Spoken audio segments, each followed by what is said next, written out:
Ya, WHO menetapkan virus corona varian B11529 atau varian Omicron ke dalam variant of concern yang menyebabkan peningkatan penularan dan angka kematian COVID-19. Kasus infeksi pertama varian Omicron terdeteksi awal November lalu, teridentifikasi di Afrika Selatan, Botswana, Belgia, Hong Kong, juga Israel. Beberapa negara telah menutup perbatasan untuk kedatangan dari salah satunya Afrika Selatan. Apakah Indonesia juga akan melakukan hal yang sama? Kita akan membahas hal ini. Sore ini sudah bergabung Kepala Bidang Penanganan Kesehatan Satgas COVID-19, Alexander Ginting. Pak Alex, selamat sore.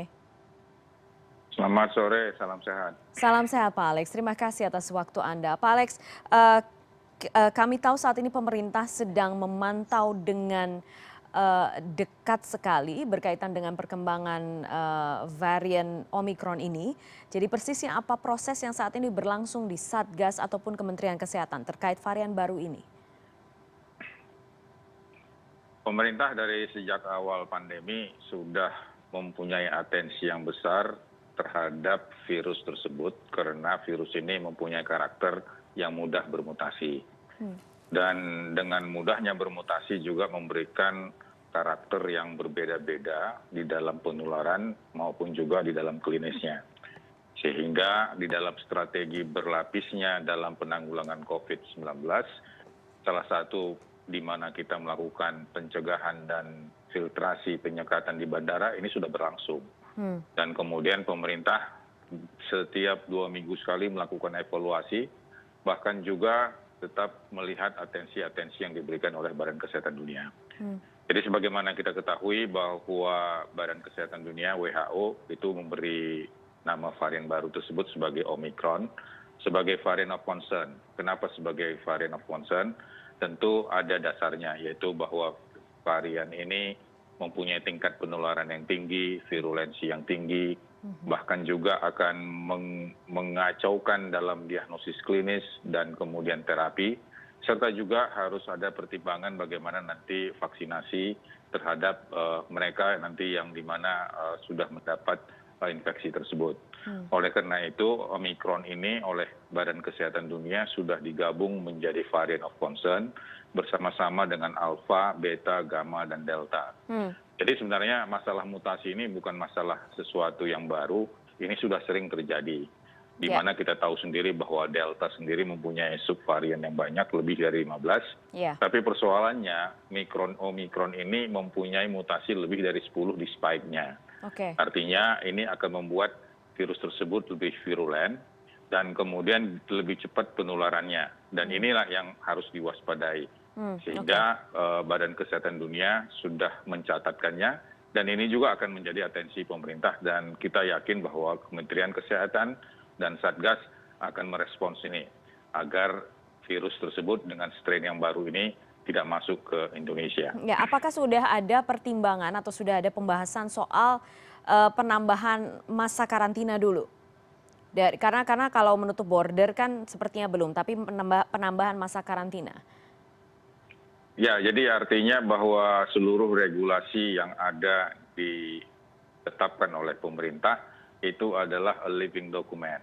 Jadi a living document artinya satu dokumen regulasi yang memang bersandarkan kepada dinamika di lapangan, termasuk dinamika infeksi, transmisi, demikian juga bagaimana perubahan-perubahan karakter virus baik di tingkat regional maupun di tingkat dunia.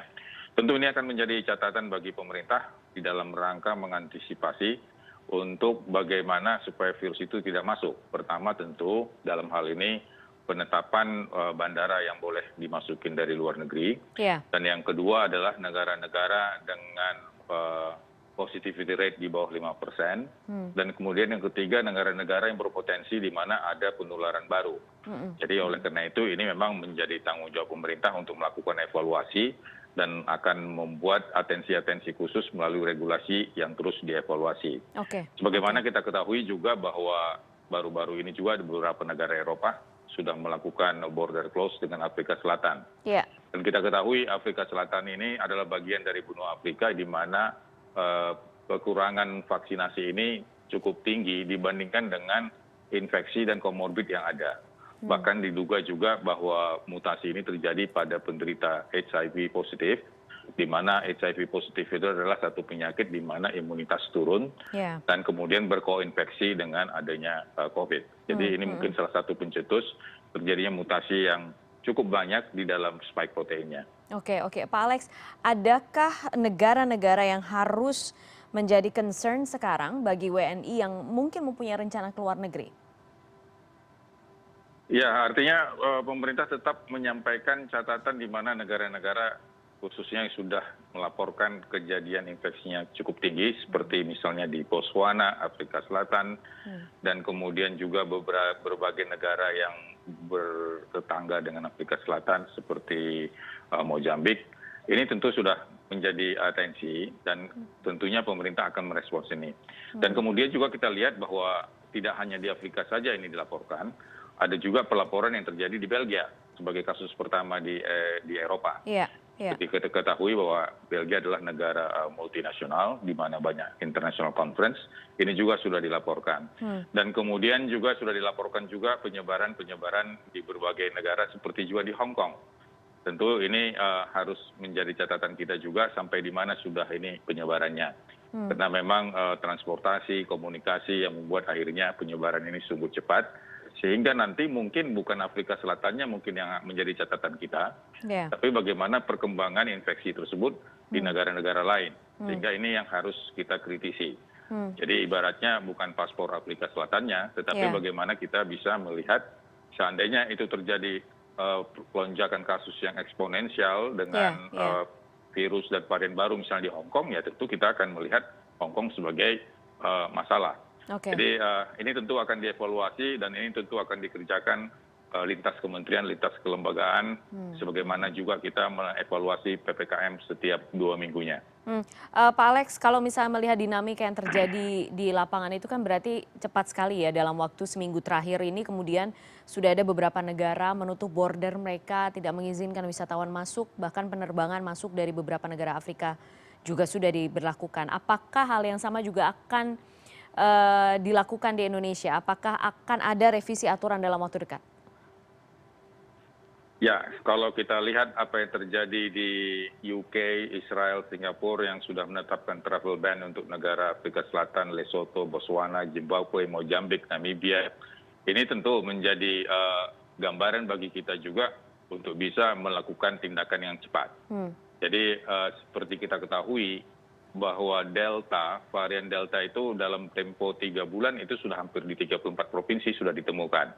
Dan kemudian Delta ini sangat mudah bermutasi bahkan sampai mempunyai subvarian lebih dari 15. Dan kita sekarang memiliki subvarian yang cukup banyak di dalam negeri. Jadi oleh karena itu memang nanti ini akan kerjasama dengan lintas kementerian untuk mengatur bagaimana pintu masuk ini paling tidak sudah diatur negara-negara mana yang boleh. Selama ini kita sudah mengaturnya ada 18-19 negara dengan tetap memperhatikan positivity rate dan mungkin sekarang kita juga harus memperhatikan dengan hasil genome whole sequencing masing-masing negara yang diatur melalui GISAID. Jadi oleh karena itu memang kita harus tetap memperhatikan ini dan kemudian Badan Kesehatan Dunia juga sudah menetapkannya sebagai variant of concern. Baik. Pak Alexander Ginting, penanganan kesehatan Satgas COVID-19. Pak Alex, terima kasih banyak sudah berbincang sore hari ini di CNN Indonesia Newsroom.